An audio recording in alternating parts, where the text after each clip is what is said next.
Hi, everybody. Welcome back to Oliver Smith Watches. My name is George Reid. I'm the Fine Timepiece Director here at Oliver Smith Scottsdale. To my right is Elizabeth Smith, our Marketing Director.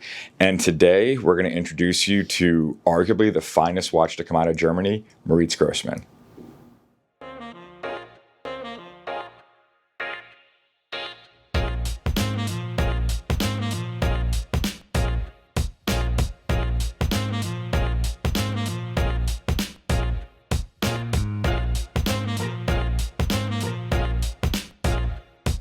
This is a really exciting video for us because we're with our new micro brand, Moritz Grossman. Yeah, I'm super excited to finally introduce you guys to Moritz Grossman. I started this conversation with this company in, I think, late November of last year. Yes. And we just finally got our two pieces in. Besides COVID restrictions and things like that, it is a really small brand. And when you say micro brand, usually you're talking like sub 1,500 watches.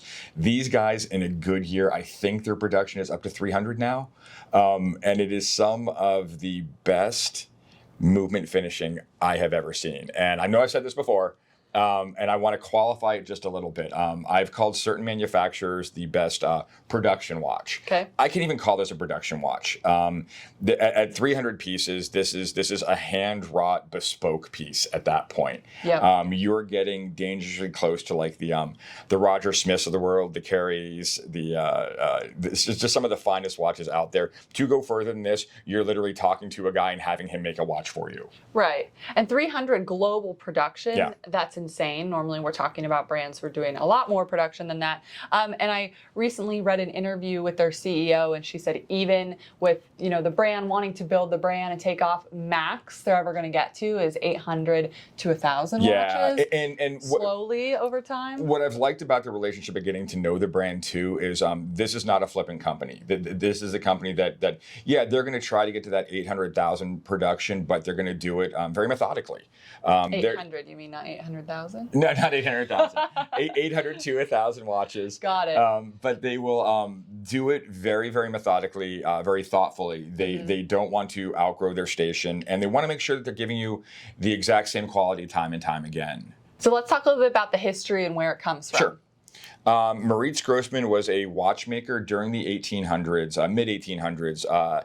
Not incredibly well known unless you're really far down the rabbit hole. He was more of a theoretical horologist. Okay. He wrote award-winning papers, had schools named after him. He was more on that side of it rather than the actual production. Interesting. So, big fast forward to right around 2008, we have this gal, Christina Hutter, who has cut her teeth at a bunch of brands in and around Germany, everybody from Maurice Lacroix to A. Lange and Zuna.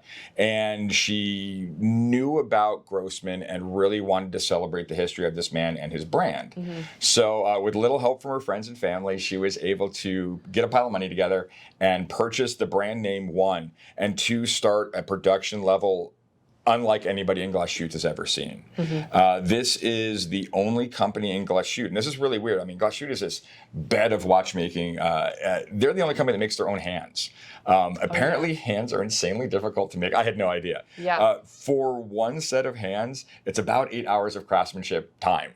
Incredible. But we did, when we first received these watches in store, that's something I pointed out. I was like, wow, these are really interesting hands, and they're really beautiful. Unique. And it talks about the care, the level of care and expertise they're putting in if they're going to spend 8 hours just to build out these hands. It's absolutely incredible. And when you get to see these live, of course, we're going to put pictures in. We're going to try to get really close up for you. It's really something you need to see live to appreciate. I have never seen such loving care just on a set of hands. It's incredible. And that's just the dial side of the watch. I mean, it even gets better and back. I mean, it just gets, the more you scratch the surface, the more excited I get about these watches. We talked about the hands for about 10 minutes before we started filming this video. But let's talk a little bit about the movement and what sort of makes these watches special. So when you talk about craftsmanship and watch finishing, you're going to get into decoration, precision of beveling, precision of polishing, Côte de Genève, or in this case, Côte de Glashütte,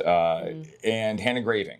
And this does all of that to a level I have never seen in a watch we've had here. Other than, there's been a few bespoke, really small single manufacturer brands that have come through our pre-owned case. But this is incredible. They actually use white sapphires instead of rubies. a little bit harder, a little bit more expensive. And instead of bluing their screws, they do it in this wonderful plum purple color.